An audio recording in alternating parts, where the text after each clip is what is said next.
Salut, c'est Eve Bocara, bienvenue sur Studio Kalita. On va aujourd'hui continuer notre tour des noms de rues d'Israël avec les artistes juifs. Des rues à Jérusalem et à Tel Aviv portent par exemple le nom de ce très grand sculpteur juif russe qui a acquis une réputation internationale, admiré pour la complexité psychologique de ses œuvres historiques et célèbre dans son pays. Marc Mordechai Antokolski. Antokolski est né à Vilna en 1843 dans une famille juive pauvre de 7 enfants.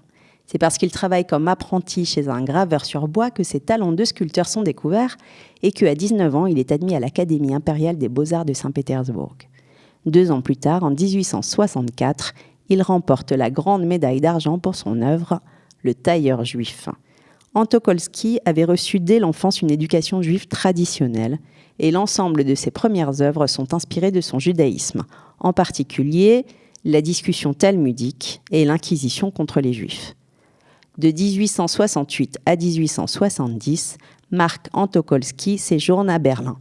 Il exécute en 1870 la statue de Ivan le Terrible pour l'empereur de Russie Alexandre II, qu'il acquiert pour la somme considérable de 8000 roubles. Alexandre II nomme Marc Antokolski membre de l'Académie impériale des beaux-arts.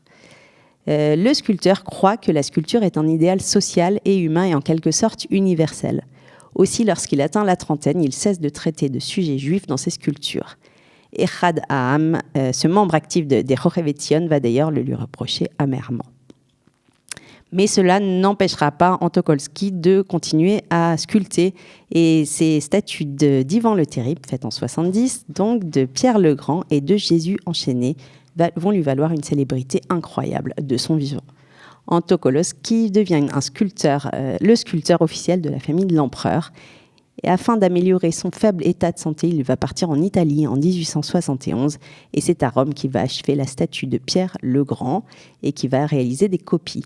Également. En 1878, il va partir à Paris, où la plupart de ses œuvres vont être exposées à l'exposition universelle, à laquelle il obtiendra la médaille d'argent et la médaille d'or, et la Légion d'honneur.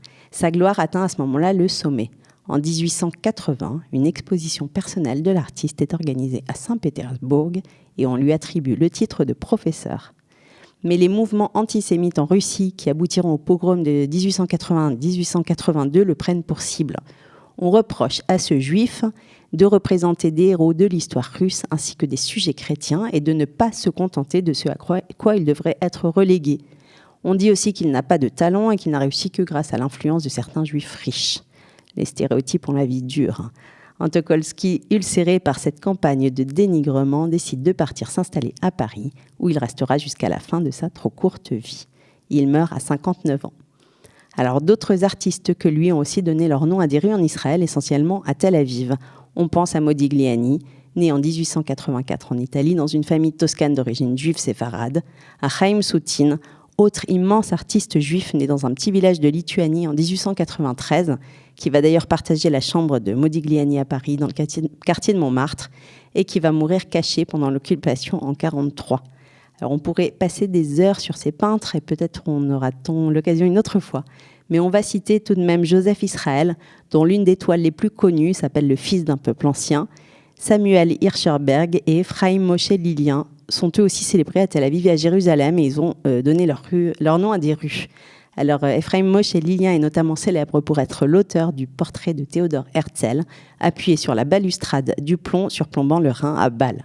Ce portrait abondamment repris a notamment servi d'illustration du timbre israélien de 1960 pour commémorer le centenaire de la naissance de Théodore Herzl.